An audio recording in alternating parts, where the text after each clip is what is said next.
설 연휴를 앞두고 이재명 대통령이 찾은 곳은 전통시장이었습니다. 청와대 인근의 통인시장을 방문한 데 이어 이번엔 충북에서 다시 시장을 찾았습니다. 이 대통령은 부인 김혜경 여사와 함께 먹거리와 제수용품을 구매하며 장바구니 민심을 살폈습니다. 감사합니다. 많이 파세요. 최근 국민이 체감하지 못하면 경제가 좋아진 게 아니라며 생활 물가의 중요성을 강조하고 있는데 실제로 시민들의 생생한 이야기를 듣기 위해 시장을 찾았습니다. 이 대통령은 이어서 어려운 사람들에게 먹거리를 조건 없이 지급하는 그냥 드림 사업장을 방문했습니다. 그냥 드림은 이재명 대통령이 경기지사였던 시절 시작한 사업으로 지금은 전국 100여 곳에서 운영되고 있습니다. 이거는 시민복지 사업이 아니고 훔치는 말자. 네, 맞습니다. 계단 훔쳐서 감옥 가지 말자. 예, 예. 이런 식이니까. 예, 맞습니다. 오는 5월 제도 확대 시행을 앞두고 사업장을 직접 찾은 겁니다. 가난으로 어려웠던 유년기를 떠올린 듯 이 대통령은 그간 사람들이 먹는 문제로 고통받지는 않았으면 좋겠다고 강조해왔습니다. 굶어본 사람은 이게 뭔 일인지를 압니다. 이게 배고픈 게 얼마나 서러운지. 가족들 끌어안고 죽는 사람도 있어요. 먹는 문제 때문에.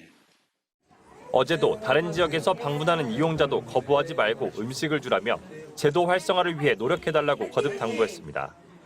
이 대통령 부부는 또 장애인 복지관을 방문해 함께 악기를 연주하는 등 이용자들을 위한 프로그램을 체험했습니다. MBC 뉴스 정상빈입니다.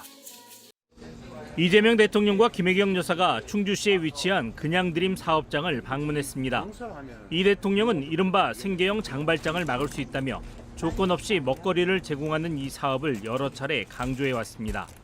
현장을 방문한 이 대통령은 공짜라고 아무나 막 집어가지 않느냐는 일각의 우려에 대해 실제로는 그런 사례가 거의 없다고 강조했습니다. 공짜로 주니까 아무나 와서 막 집어가지 않냐 이런 의심을 하는데 실제로 내가 알기로는 거의 없거든요. 네. 특히 이용 대상을 지역 주민으로 제한하고 있다는 설명에 대해 굶지 말자는 취지인 만큼 거주지에 따른 제한을 두지 말라고 당부했습니다.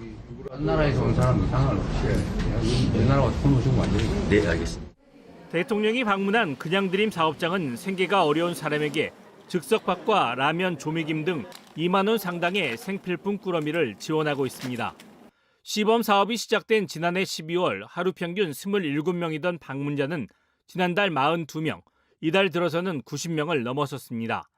석 달도 안 돼 누적 방문객이 2,000명을 돌파했고 준비된 물량이 동나 대기자만 100명에 달할 정도로 호응이 큽니다. 가정에 필요한 거 이렇게 주신다고 그래서 온 거예요. 너무 고맙고 또 한쪽으로 미안하기도 하고 고맙고 감사하죠. 첫 방문 때는 조건 없이 물품을 주지만 두 번째부터는 상담을 거쳐야 합니다. 단순 지원을 넘어 도움이 절실한 이들을 행정복지센터나 복지관과 연결해 돕기 위해서입니다. 정말 어려우신 분들이 이 정보를 알고 선뜻 찾아오시기 위해서는 누구나 올 수 있는 창구가 필요하다고 생각하고요. 거기에서 이제 도움이 필요하신 분들은 저희 사회복지관에서 현재 충북 5곳 등 전국 107곳에서 시범 운영 중인 그냥드림 사업은 오는 5월부터 전국으로 확대됩니다. 한편 이 대통령은 충주 무학시장을 방문해 설 제수용품을 직접 구매하며 세 및 물가를 살폈습니다. MBC 뉴스 이승준입니다. 최근에 교복 구입비가 60만 원에 육박한다고 해요. 제가 시장을 하고 있을 때는 30만 원 정도였는데 어느 틈에 60만 원에 육박한다고 합니다. 부모님들의 등골 브레이커라고 얘기한다고도 하네요. 계약을 앞두고 있는 만큼 이 교복 가격들의 적정성 문제에 대해서도 한번 살펴주면 좋겠습니다.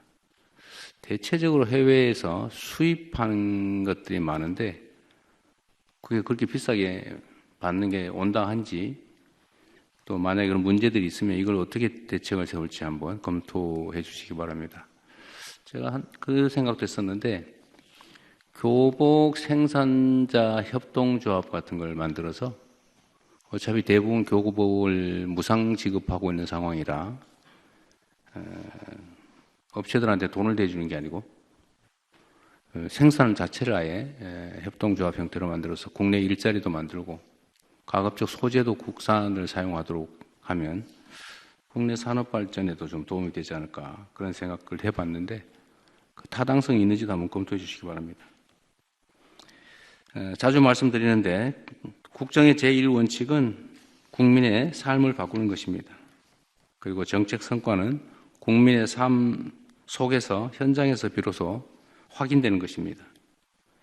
물가관리 담당자들은 책상에서 통계로 보고받는 것도 중요한데 이를 넘어서서 직접 현장에서 확인해 주시면 좋겠습니다. 행정의 현장성이라고 하는 건 아무리 강조해도 지나치지 않다는 말씀을 다시 한번 드립니다. 시장 지배권 남용의 과징금 한도는 한국은 매출액 최대 6%인데 일본은 10%, EU는 30%다 그런 얘기네요. 그렇습니다. 여하튼 우리나라의 이런 경제 질서 위반 행위에 대한 제재는 정말로 약해요. 네, 맞습니다. 그게 결국 로비의 결과인지 아니면 뭐 다른 이유가 있는지 모르겠는데 이제는 다 좀 바꿔야 됩니다. 네. 그리고 전에 이게 162페이지에 써 있기도 한데 저번에 그 가공식품 너무 물가 많이 올랐다. 네, 이건 뭔가 문제가 있는 것 같다고 해서 공정거래위가 조사를 좀 하자고 했잖아요. 그렇습니다. 네. 결과는 지금 그 설탕 담합 같은 경우는 지금 조사 보고서가 완료됐고요. 확인됐어요? 발송이 됐고 지금 밀가루 1월이나 2월 경에 이제 네. 심의가 들어갈 것 같고요. 밀가루는 이제 조사가 거의 완료 단계에 있습니다. 그때 조사 뭐뭐 했어요? 설탕, 밀가루. 설탕, 밀가루, 돼지고기, 계란 뭐 이런 계란. 식원자재 위주로 했습니다. 오늘 요 다음 시간에 그 여가부 지금 보고가 있어가지고 그런데 네. 우리나라 생리대가 그렇게 비싸다면서요? 그 생리대가 못 들었습니다. 엄청 비싸다고요. 다른 나라보다. 예. 평균적으로 그렇게 비싸답니다. 예. 그건 뭐 조사 아직 안 해봤겠죠. 저는 조사 안 해봤습니다. 살펴보겠습니다. 그거 조사 한번 해봐 주시면 좋겠어요. 이건 이게 독과점이라서 그런지 다른 나라보다 약 39%가 비싸다고요. 예. 뭐 그리 비싼지 모르겠어요. 그것도 뭐 이유가 있을 것 같아요. 예.